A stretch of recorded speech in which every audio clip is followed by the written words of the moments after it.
Well, hello, folks, and welcome to James Morris World Traveler.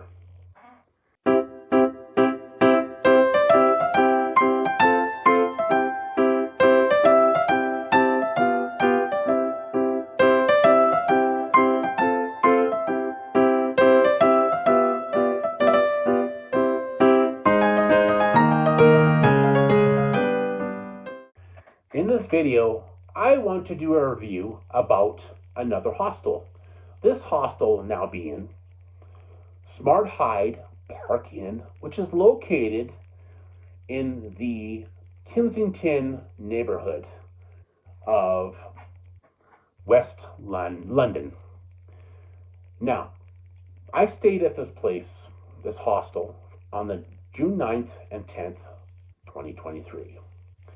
For only 2 nights on my last couple days while in London. I will say that this place was an okay place to stay. Now, I will expand on why I say it's an okay place. One thing that I don't like about this place, due to the fact that the building that it's in is several levels high, there is an issue with people with mobility or limited accessibility, if they're in wheelchair or if they have extremely limited mobility. If you get put into one of those dorm rooms on a higher floor, unless you're on the main floor, you have a very hard time because it's basically stairs. You have stairs, stairs, stairs. So unless you're on the ground floor, you'd have an issue with getting up on those stairs because they're fairly steep for this type of building. So like I said, unless you're on the main floor, very limited availability for people in wheelchairs, or if they are in wheelchairs, I wouldn't recommend this place. Second of all, limited mobility as well to go upstairs. So keep that in mind if you're choosing this place. Now, I had stayed in a 6-bed dorm style room on the top floor. For some reason, I always get stuck on the top floor. And that's where you have to have the mobility to get up there. Now, so the check-in was fairly easy, actually, due to the fact that I had to do a pre-check-in that they sent me an email for to check in, so it's easier to check in. I also get the opportunity to get a cheaper breakfast meal by 50 pence. Instead of £5, I paid £4.50 with the pre-check-in, which was a bonus there. That's nice. I wish it was £4 instead of $4.50, but that's what I got. I got a free 50-cent discount, which was nice.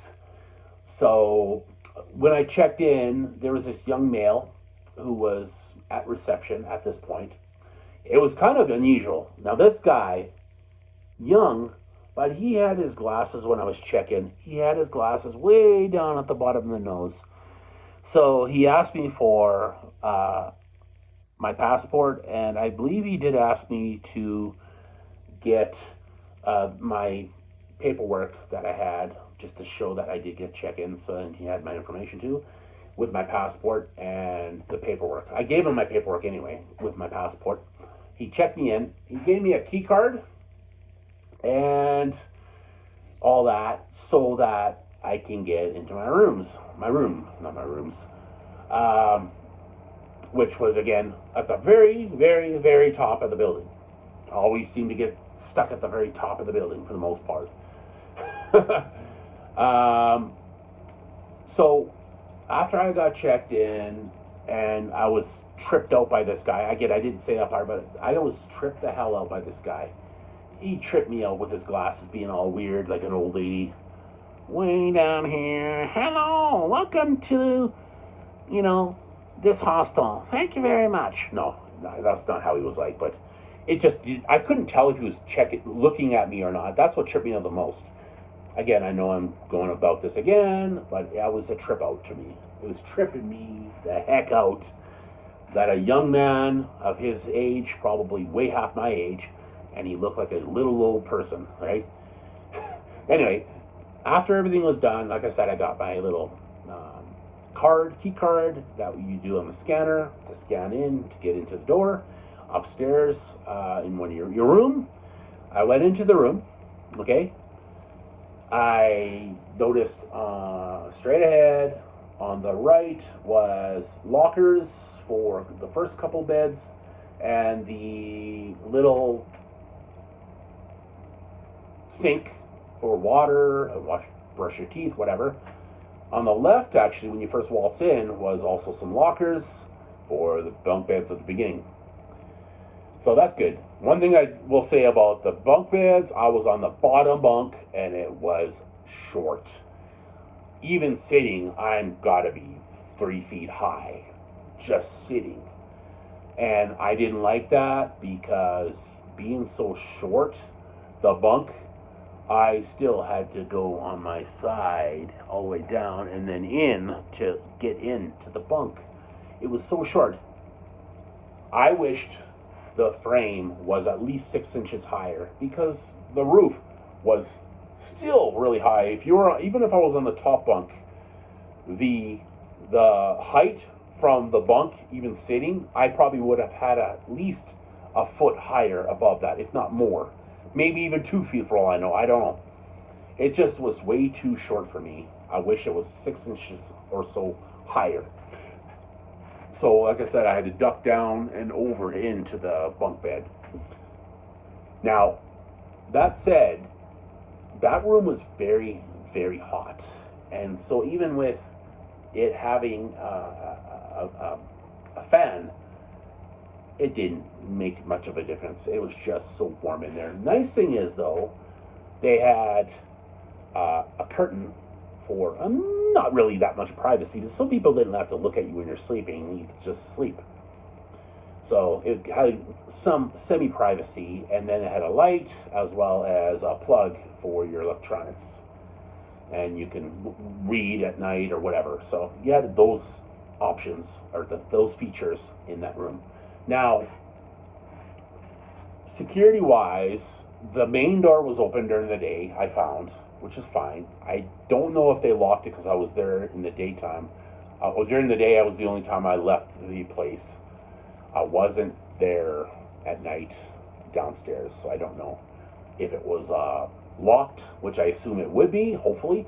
But even the lobby, when you check in, there was a door. I'm pretty sure there was a door. I don't recall offhand. I have to take a look at my pictures, or which I will add a picture here showing the door that you would go to go in when you scan your card to get in. I'm pretty sure that's how it was, so I will add that picture here showing that door.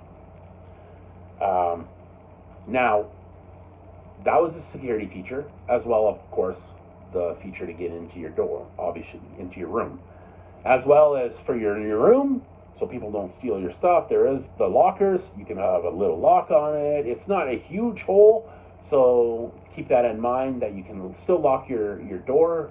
A normal size lock will do to lock up your items, especially at night or if you're not in the room during the day. So that's a good feature for safety or security. Breakfast time, like I said, it's £5 typically for breakfast, but because I did the check-in early, it was $4.50. I say 50 pence. Consisting in the basement, it consisted of so again, like breakfast is in the. Okay, let me rephrase that. Breakfast is in the basement. It consisted of bread, jam, cereal, eggs, ham, and cheese. Very, very basic breakfast with coffee and juice for anything to drink. Very basic, generic. I wouldn't say anything fancy. Not as fancy and not as nice. I think that's why it was a little bit more expensive at the other hostel, because you got a little bit less. But at least it's something. Now, overall, this hostel was alright. it was the worst in the world, but I wouldn't come back again, I think. Not only due to the fact that it was limited breakfast, but just the hostel in itself, I wouldn't recommend fully. It's a beautiful neighborhood, but the hostel is something left to be desired for some features. And the fact that it's limited mobility for some people. So, again, I wouldn't come back here myself at the end of the day, but if you're coming here one time and you never come back again to this area, or if you did come back to this area, one time is perfect. Other than that, I'd give it a 1 thumbs up overall, 2 thumbs up for the area, and other than that, I will keep it at that. Thank you very much for listening to this video, and have a wonderful day. Until the next time, see you in the next video.